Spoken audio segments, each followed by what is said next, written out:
Sanctum silentium in corde meo flamma. The meaning of our lives across the various dimensions of existence, embedded in the cosmic whole. What is the meaning of our lives here on Earth? This question has accompanied humanity since the beginning of time. It cannot be answered if we view humans merely as a biological accident, as a brief flash of consciousness between birth and death. Because deep down we know, we are more. We are not just bodies. We are consciousness. We are an ego that is aware of itself. The meaning of our existence does not begin with birth, and it does not end with death. Our life is embedded in a much larger context across many forms of being and life, in a spiritual, cosmic order in which development is the central principle.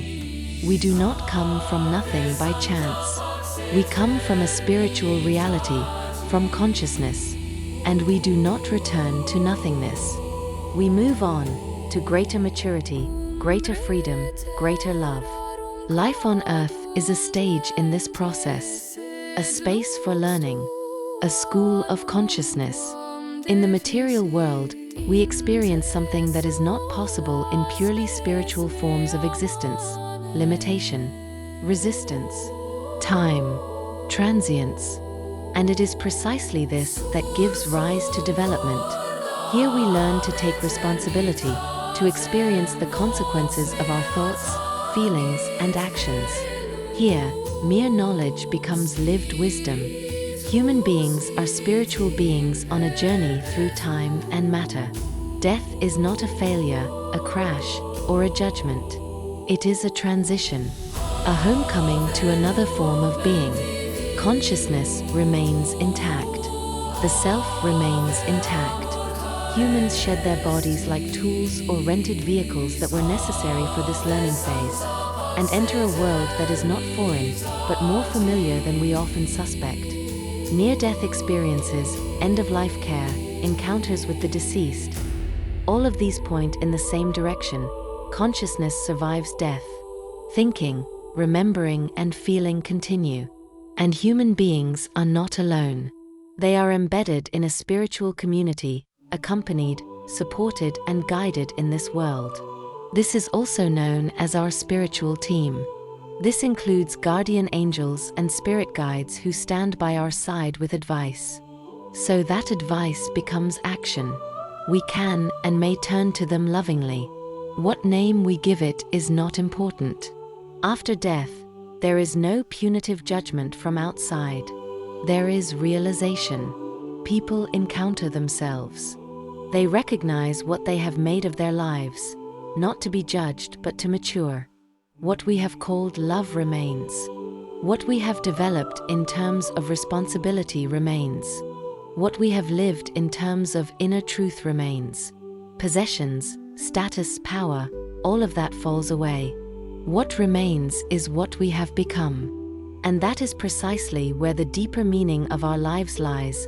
We are here to become. Not perfect, but more authentic. Not conformist, but more conscious. Not good out of fear, but out of insight. In this context, reincarnation appears not as punishment, but as grace. As an opportunity to continue learning. As cosmic pedagogy. What we have not yet understood, we may experience again, in new circumstances, with new opportunities, with growing maturity. Karma is not a moral ledger, but a law of inner consequence. We encounter ourselves. Our lives respond to what we put out into the world. Not vengefully, but orderly. Not harshly, but fairly. The spiritual world is not a static heaven either. It is in motion, in development. Learning, working, and co-creating continue. Human beings remain active beings, integrated into larger contexts. And here the cosmic horizon opens up. Human beings are not just individual selves.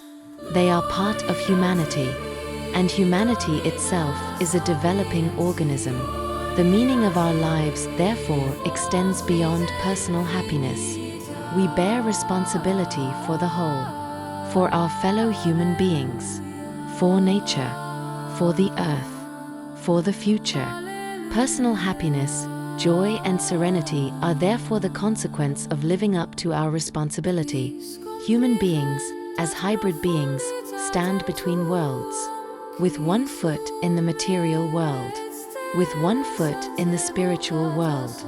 Through our thoughts, feelings, and actions, we have an effect in both directions. We are bridges, translators, co-creators. Religions have been and continue to be companions on this journey, not definitive truths, but schools of consciousness. In this light, Jesus appears not as an exclusive savior, but as a teacher of love, inner freedom, and personal growth. Not fear of God, but trust. Not obedience, but knowledge. Those who no longer fear death live more consciously. Those who recognize meaning live more responsibly. Those who know that everything is embedded lose their fear and gain depth.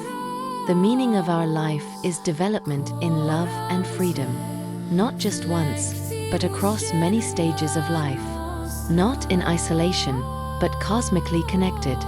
We are on a journey, and we are not lost. What a privilege, what a blessing to live here and now and to have maximum opportunities for development through maximum challenges.